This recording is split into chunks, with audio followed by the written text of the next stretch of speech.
Victoire de l'Olympique lyonnais contre le Havre, victoire 4-2. Salut à tous les Gones, c'est Mika, très heureux de vous retrouver pour le débrief du match donc entre l'OL et le hack de Didier Digard. Victoire 4-2 qui fait super plaisir, c'est le gros coup du week-end puisque l'OL se rapproche un peu plus du top 4. Alors au niveau du contenu foot, il y a plein de trucs qu'on peut évoquer ensemble, du bon, du moins bon. Il y a eu un match un petit peu en deux temps avec une première mi-temps vraiment pas dans les standards de ce qu'on aurait pu imaginer pour l'OL et une seconde mi-temps de bien meilleure qualité, ce qui fait qu'on gagne, ça c'est le plus important, et on se rapproche vraiment des places qualificatives en Champions League. C'est super les gones. Pensez au petit pouce, aux commentaires et aussi à vous abonner et enfin activer la cloche pour ne rien manquer. Et on commence par le débrief du match, l'histoire du match, un match un petit peu en deux temps comme bien souvent avec l'OL.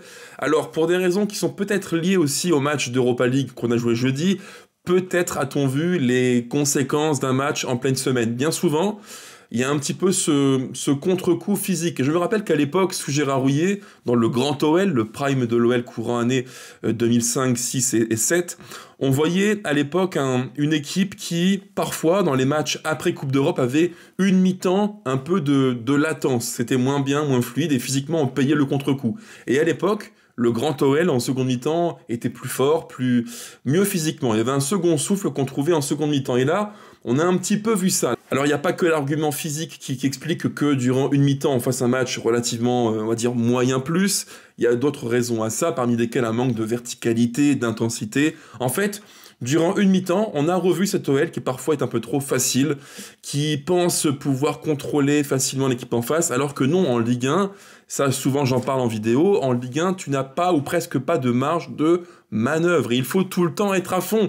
Et ça, c'est un peu ce qui a pêché. J'en ai fait un tweet à la mi-temps sur X, et j'avais écrit que pour moi, le but du 2-1 pour le Havre, c'est en tout point symptomatique de ce que l'OL a mal fait durant 45 minutes. Une équipe qui, parfois, était un peu trop facile, avec beaucoup de séquences de passes relativement longues, mais très peu dangereuses, parce que oui, si on fait le cumul des actions vraiment dangereuses durant une mi-temps pour l'OL, c'est quasiment nul. Je crois qu'à la demi-heure de jeu, on avait tiré 2 fois au but, et le Havre 5 fois. Donc voilà, c'est un petit peu, en tout cas pour moi, le bilan de l'entame de match pour l'OL. J'ai vu un OL qui, oui, malheureusement, a ce défaut, comme souvent je le dis en vidéo, un petit défaut de déconnexion mentale et footballistique. Il y a des moments du match où tu te dis, pour quelle raison on déconnecte comme ça? Et le but du 2-1, qui sanctionne une mi-temps moyenne de l'OL, c'est exactement ça. Sur une perte de balles que je n'arrive pas à comprendre de Tolisso, qui en plus lui fait une saison de grande qualité, là il perd un ballon facile, un peu en mode dilettante, toujours. Matic pas beaucoup mieux, et boum, 2-1, et la punition tombe pour l'OL. Alors si on revient au point de départ, je rembobine, et on revient au compo du match. Je remets un petit peu d'ordre dans le débrief, pas facile avec les émotions, la compo de l'OL, le 4-2-3-1, version très offensive, j'avais dit en avant-match que j'imaginais ce 4-2-3-1-là, à la différence que j'aurais mis, moi, me concernant, en pointe Mikotadze et pas Lacazette. Mais je peux comprendre que, dans l'optique où les deux numéro 9 doivent partager un temps de jeu équilibré, il faut qu'il y ait du temps pour l'un et l'autre, je peux comprendre que la case joue. En plus, on s'est quasiment tous dit, j'imagine que ce Havre-là était la proie facile pour l'OL, qui aurait pu prendre 3-4 buts sans difficulté. Et ben non. Ah non, ça c'est tout le charme de la Ligue 1. En Ligue 1, les supposés gros, bien souvent, ont cette fâcheuse tendance à faire des petits faux pas contre des équipes qui paraissent accessibles. Et là, pas manqué, c'était vraiment le match ce type de match-là qui se profilait. En fait, en Ligue 1, tu as plein de scénarios possibles. Nous, on avait peut-être 10 histoires du match possibles, et sur les 10, il y avait, je dirais, une histoire possible qui était la pire. Et bah pas manqué, on a pris la pire histoire possible au cours de la première mi-temps. Avec un OL facile, comme je vous l'ai dit, et beaucoup de séquences qui sont plutôt intéressantes, avec des temps de possession affirmés, contrôlés. Moi, honnêtement, il y a des moments du match où je me dis, bah c'est bien, c'est propre, ça joue bien.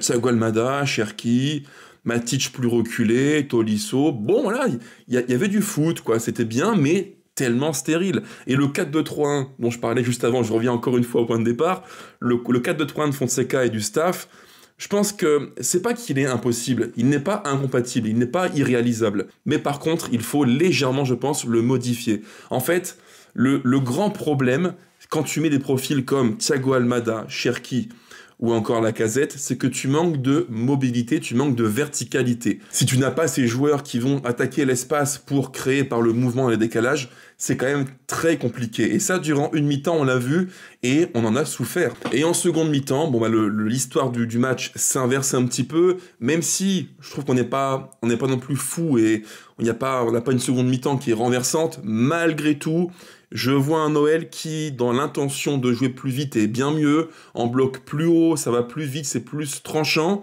c'est mieux. C'est mieux, mais c'est pas encore foufou. Il y a plein de séquences de jeu où je me dis, mais c'est trop lent, faut aller plus vite, il faut accélérer, il faut jouer en une touche. En fait, là, je dirais que durant une bonne heure de jeu, une grosse heure de jeu, on voit un OL qui multiplie les touches, joue à un rythme qui est trop lent, trop convenu. Et forcément, en Ligue 1, face à une équipe qui est physique comme Le Havre, qui a des joueurs qui font les efforts, qui sont rodés à faire chaque match, les efforts, les courses pour garder leur cage inviolée, quand tu ne mets pas l'intensité, le mouvement, le rythme, la verticalité, ça devient très très lisible. Et pas manqué pour nous, c'est exactement ce match-là qu'on a vu aujourd'hui contre le HAC. Mais il y a un mec qui est très important, c'est la grosse nuance dans ce match contre le Havre pour nos Lyonnais, c'est que sur le banc, quand tu as Fofana, quand tu as Mikotadze, quand tu as des profils comme ça qui peuvent apporter un plus énorme en seconde mi-temps, et bah oui, le foot veut ça, tôt ou tard ça fait une différence qui est folle. Évidemment, bah oui, je n'apprends rien à personne quand tu as autant de profils techniques et variés qui peuvent comme ça être des clutch players et changer le cours du match, eh ben oui, ça facilite la donne. Et j'en suis sûr et certain, si on prend le momentum du match de ce OL HAC, à mon avis, l'ultime quart d'heure, il est marqué par des pics très très forts, de gros temps forts, hyper accentués de l'OL, parce que oui, quand Fofana rentre, quand Mikotadze rentre, tu as un profil d'équipe qui change, plus vertical, plus de mouvement, plus de déplacement, et dans le foot de maintenant, où il faut verticalité, course, intensité, c'est quand même plus facile. Mais par contre, entre le coup d'envoi et ce fameux ultime quart d'heure du match, que de souffrance. J'étais là à me dire, mais non, c'est pas possible, on va quand même pas faire un match comme ça avec une soupe de regrets. C'est pas possible.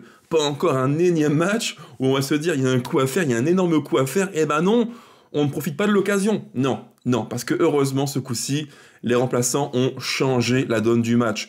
Fofana, de partout, très bon crochet du droit, finition du gauche, mais que de souffrance, franchement, c'est trop, j'ai envie de dire au staff, au coach, aux joueurs, arrêtez, par pitié, préservez-nous en tant que supporters, c'est trop de souffrance, c'est vraiment trop de souffrance, attendre l'ultime quart d'heure du match pour enfin délivrer tout un stade et des supporters devant leur télé. C'est beaucoup. Le 2 partout, Fofana, dans la foulée, 3 Mikotadze, et là on se dit super, les 3 points qui arrivent, et l'apothéose, la conclusion en beauté du match, le but en transition rapide verticale, mené par Malik Fofana, qui trouve Mikotadze, qui lève les yeux en un quart de seconde, et qui voit au point de penalty Thiago Almada, finition clinique, 4-2, fermez les rideaux, fin du match, l'OL prend les 3 points, mais ouf! Qu'est-ce que ce fut dur, les amis, franchement, des matchs comme ça, on s'en priverait bien quand même, parce que je préférais 1000 fois un match plus calme, où on se dit super, l'OL domine tout, maîtrise tout, mais non, parce que cet OL-là, c'est un peu son ADN, à des moments très forts, où tu te dis, mais c'est beau ce qu'on fait. La fin de match, elle est bien, pleine d'intensité, un match un peu foufou, un peu déraisonné, dérégulé, mais par contre, par moment du match, par quelques moments, je dirais de 5-10 minutes, il y a des phases de déconnexion. Et ça, j'ai beaucoup de mal à l'expliquer. C'est sûrement lié à un phénomène physique, comme je l'ai évoqué, la pré-coupe d'Europe qui peut en effet rendre les jambes lourdes. Parfois, je me suis dit, mais waouh, on joue avec des joueurs qui pèsent 100 kilos chacun, quoi. C'était extrêmement lent. Ça peut être aussi lié au niveau intrinsèque actuel de quelques joueurs qui ne sont pas en forme. C'est le cas de Matic, qui fait un match, une mi-temps très faible, vraiment très faible. Pas dans le rythme du match, pas du tout concerné à la perte du ballon. Tolisso qui fait une mi-temps aussi, pas très bonne. Il y a eu plein de joueurs comme ça qui m'ont déçu durant une mi-temps. Cherki pareil, pas très inspiré, avec trop de touches de balles, 2, 3, 4, 5, c'était lent, c'était extrêmement lent. Donc il y a ça, l'argument physique, l'argument individuel. Et sûrement aussi, je pense, l'argument des profils de joueurs. Parce que le 4-2-3-1, moi j'aime bien. Ces profils comme Cherki, Almada, ils ont en commun un avenir. Ils peuvent jouer ensemble, c'est pas le débat. Mais je pense qu'à leur côté, il faut d'autres joueurs plus verticaux comme Nuama, qui devient quasiment maintenant indispensable parce qu'il fait de bonnes choses, il est tranchant, incisif. Et je pense que côté gauche, il faut un pendant aussi plus vertical parce que tu n'as pas un latéral gauche très très vertical. Ça n'est pas la qualité première de Tagliafico. Mais il te faut un profil comme ça à gauche qui peut équilibrer ce que l'on fait de bien à droite. À droite, tu as Nuama plus Maitland-Niles et les deux peuvent percuter, prendre l'espace, ça fait du bien. Mais à gauche, il te manque ça. Et trop souvent, durant une mi-temps, on a vu un circuit de passe un petit peu prévisible, consistant en gros à instaurer un temps de possession, trouver Nuama, percussion, verticalité et conclusion de l'action. Mais ça, c'était un petit peu schématique, presque, oui, stéréotypé.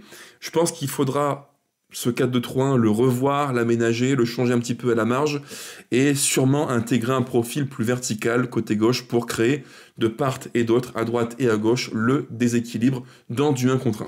Alors petit point au classement, l'OL fait la très belle opération du week-end puisqu'on est 5e, on n'a jamais été aussi proche du top 4 en Ligue 1 les amis, ça fait plaisir.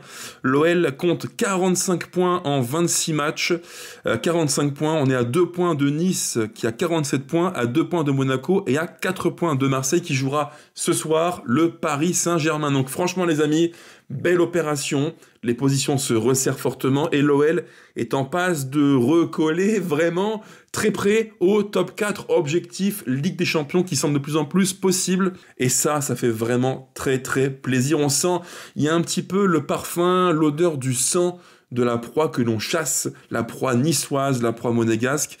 Ça fait plaisir. J'ai hâte d'être déjà à la reprise. Maintenant, c'est la trêve qui se profile. La trêve équipe de France. Malheureusement, 2 semaines privées de l'Olympique Lyonnais, c'est long. C'est extrêmement long. Mais c'est comme ça. On va pouvoir faire un petit peu de contenu annexe sur le 11 lyonnais. Allez, on enchaîne. Top et flop du match. Mon top du match, j'en vois 2. Oui, j'en vois 2. Je dirais number 1. J'ai beaucoup aimé ce qu'a fait Nuama, qui fait un match dans la veine de Bucarest, un match hyper tranchant, vertical, incisif. En fait, Nuama, c'est le meilleur exemple du déclic mental, de l'importance de la psychologie et de la confiance dans le foot de haut niveau. C'est un joueur qui est, qui n'est plus le même. L'importance du déclic mental dans le foot de haut niveau, c'est prépondérant. On voit bien. Là, il prend les ballons, il est disponible, il joue juste, il lâche son ballon dans le bon tempo, au bon moment, quasiment 3 fois sur 4. Et surtout, moi, ce qui me plaît le plus, c'est qu'il a maintenant l'œil du tigre. Quand il a le ballon, on sent qu'il a en tête une préoccupation, il veut impérativement conclure par un geste juste, quoi. Il veut conclure tous ses mouvements. Avant, on avait un joueur un petit peu mièvre, tendre, qui n'allait pas forcément au duel, qui jouait un petit peu tête baissée. Un bon garçon, très gentil. Mais là, on voit un tueur. Et moi, ça me plaît beaucoup. On voit un gamin qui, maintenant, dès qu'il le peut, veut faire mal à l'équipe d'en face. C'est la progression de Nuama. C'est là où vraiment il a le plus progressé, il s'est bonifié. On voit un joueur qui comprend vraiment ce qu'est le foot de haut niveau. Bravo, Ernest. Ça fait vraiment plaisir. Mon second top du match, il est tout trouvé, c'est l'entrée fracassante de Georges Mikotadze, mon Georges que j'aime beaucoup, toujours, j'en parle souvent sur la chaîne. Voilà, j'insiste, je le redis encore et encore, ce joueur-là, c'est le numéro 9 d'avenir de l'OL. On en reparlera l'an prochain en long et en large et en travers, mais vraiment, son profil de jeu, il est trop impactant en fait. Et je pense que ce match-là, après Bucarest, c'est peut-être le match qui doit, dans l'esprit de tout le monde, faire comprendre que la transition Lacazette-Mikotadze, elle est plus qu'enclenchée, elle est maintenant activée. Je pense qu'il y aura un avant et un après, et que la trêve qui se profile devant nous doit marquer un avant et un après pour Georges Mikotadze. Maintenant, il faut qu'il joue. Il faut qu'il joue beaucoup, et dans mon esprit, en tout cas, c'est le numéro 9 titulaire de l'OL, parce qu'il est bon dans les courses, dans les mouvements, il est disponible, il joue juste, il plante, il est clinique devant les cages, et c'est un joueur qui a le sens du jeu, il a ce profil des numéros 9 estampillés Olympique Lyonnais, qui sont beaux à voir jouer, qui sont finisseurs intelligents, qui se déplacent bien, bref. Georges, tu as devant toi la voie royale pour le roi Georges, et devenir le numéro 9 qui comptera pour l'avenir de l'OL. Donc Nuama, mon top en tant que titulaire, et mon super sub, mon top du match aujourd'hui, c'est également Georges Mikotadze. Maintenant, niveau flop du match, alors, il y a plein de joueurs qui sont en dessous de leur standard habituel. Matic, certains me diront encore sur Twitter, Mika, ton Matic que tu aimes tant, il est finito. Non, je n'irai pas jusque-là non plus. Je pense qu'il est physiquement pas bien en ce moment. Il est un peu hors sujet, c'est vrai. Il y a des fois où je me dis, bon, en termes d'attitude défensive, c'est pas terrible non plus. Mais néanmoins, ça reste un immense joueur. Et ceux qui aiment le foot le savent comme moi, aussi bien que moi. Comme tout le temps, je le dis, aux grands joueurs, les grands matchs. Matic, moi, je veux le voir dans les grands matchs quand il y aura de la pression et son leadership fera la différence. Vous verrez les gars, on en reparlera en temps voulu. Alors, mon second flop du match, c'est, malgré son péno inscrit, c'est Lacazette, qui je trouve fait un match d'une qualité, c'est vraiment poussif, quoi. Il y a son péno qui, entre guillemets, atténue le portrait, mais qu'est-ce que c'est dur. Son match, c'est vraiment une souffrance, parce qu'il y a plein de situations qu'on parvient à créer pour lui. Les occasions, il les a eues. Il y en a eu peut-être 2, 3 vraiment nettes. Ce long ballon où il contrôle bien, il crochette le gardien, mais c'est trop long, pas assez juste. La frappe dont je vous parle qui est croisée, mais à côté.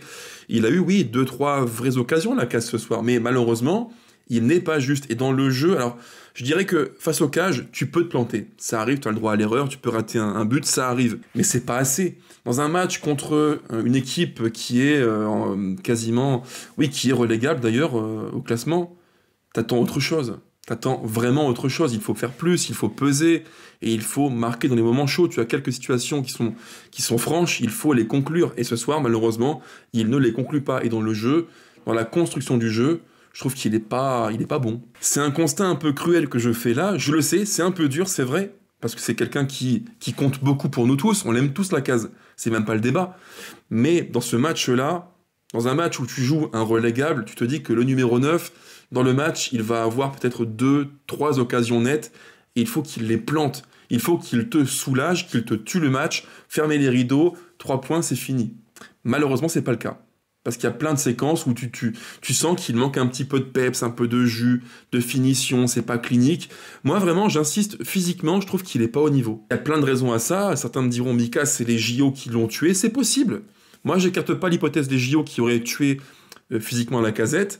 Mais ce que je vois, c'est que techniquement, il est pas propre, il est pas juste. Devant les cages, il n'est pas tout le temps juste. Et dans le foot de haut niveau, quand techniquement tu n'es pas juste, c'est que physiquement, ça ne suit pas. Et dans le cas de Lacazette, pour moi, c'est exactement ça. Je pense que physiquement, il est pas au top. Et quand physiquement, tu n'es pas au top, ben pour faire les courses, c'est plus compliqué. Pour être juste, c'est plus compliqué aussi. Ce qui fait qu'il traverse souvent les matchs comme un fantôme. Alors, il met un péno par-ci, un péno par-là, c'est bien, mais ce n'est pas assez. Et en plus, il y a un effet miroir qui est terrible. Entre le match que fait Lacazette et l'entrée que fait Nico Tadze, ça frappe la rétine, quoi. Il y en a un qui est assez lourd, pas trop dans le mouvement, pas clinique. Et celui qui rentre est dans le mouvement, il est généreux, beaucoup de courses, et il te tue le match. Voilà. Pour moi, c'est un constat qui est froid, mais qui est juste réaliste. Alors, rayon flop, comment ne pas évoquer, c'est mon troisième thème de la vidéo, c'est mon coup de gueule du jour, l'arbitrage qui en tout point. Et c'est rare que je le dise. Vraiment, vous me connaissez, je ne suis pas quelqu'un qui verse dans la haine de l'arbitrage, pas du tout, j'en parle même jamais sur la chaîne. Mais là, je vais déroger à la règle. Car ce coup-ci, l'arbitrage pose vraiment, mais vraiment question. Et je ne vise pas seulement Monsieur De Chepi, je vise le staff, le corps arbitral dans l'ensemble, y compris le CAR VAR, la régie VAR, dans le camion VAR, plutôt. L'ensemble me pose vraiment question. Alors, on est en plein sur un cas de figure, et c'est un peu la question débat que je vous pose. Est-ce que l'outil VAR est vraiment utilisé avec pertinence? Pour moi, non. Pour moi, non. Le péno de Lacazette. Dans tous les mondes, il y a pénalty. Moi, quand je vois qu'on met 2 minutes pour aller consulter la VAR, pour trancher une décision qui est simple et claire, il y avait pénalty. Il n'y a même pas de débat. Balayette sur Tagliafico, c'est péno, point barre. Et quand je vois que l'on prend autant de temps pour trancher une situation qui est facile à comprendre, ça pose question. En fait, la VAR, là, sur le péno Tagliafico, c'est le cas qui illustre parfaitement ce qui ne va pas. La VAR doit soulager l'arbitrage, pas complexifier la donne. Dans un monde, dans un foot sans VAR, ce penalty-là, sur Tagliafico, il est sifflé logiquement 9 fois sur 10, même 10 fois sur 10. Un arbitre qui aurait un peu de bon sens, de sensibilité foot, ce péno, il le siffle tout le temps, c'est évident. Moi, devant la télé, j'étais fou. J'étais fou, c'est péno, mais tout le temps, en fait, il n'y a même pas de débat. VAR, pas VAR, on s'en fout, rangez-moi la VAR, c'est péno, point barre.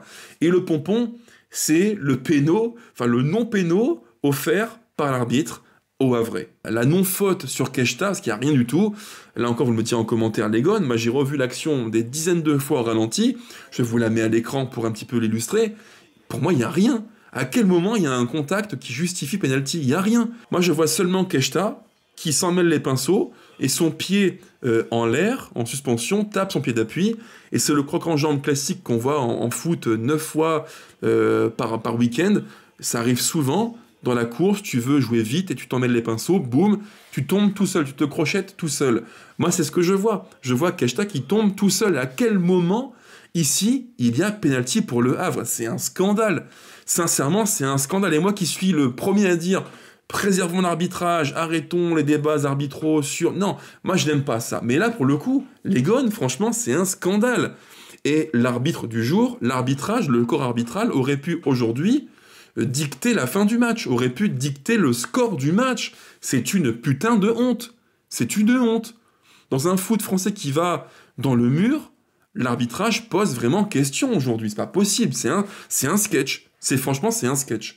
Il n'y a pas pénalty, et la VAR vient amplifier une situation qui, logiquement, ne porte pas à débat, même pas à confusion. Il n'y avait rien sur Keshta. Je défie quiconque de me prouver rationnellement qu'il y a pénalty sur Keshta. Pour moi, c'est un pénalty qui est offert. Enfin, voilà quoi, le point arbitrage, mon petit coup de gueule, parce que oui, ce coup-ci, c'est rare que ça m'arrive, mais ce coup-ci, il fallait en parler.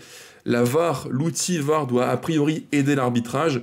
Mais là, honnêtement, j'ai bien du mal à voir où ça a pu aider Monsieur Deschépy. Bref, c'est l'heure de la trêve. Malheureusement, pas d'Olympique Lyonnais durant les 15 jours qui arrivent, donc l'équipe de France. Mais pour autant, je ne vous lâcherai pas, les gones. Plein de contenu à venir sur la chaîne, rien que pour vous. J'ai quelques idées en tête qui devraient, je pense, vous plaire.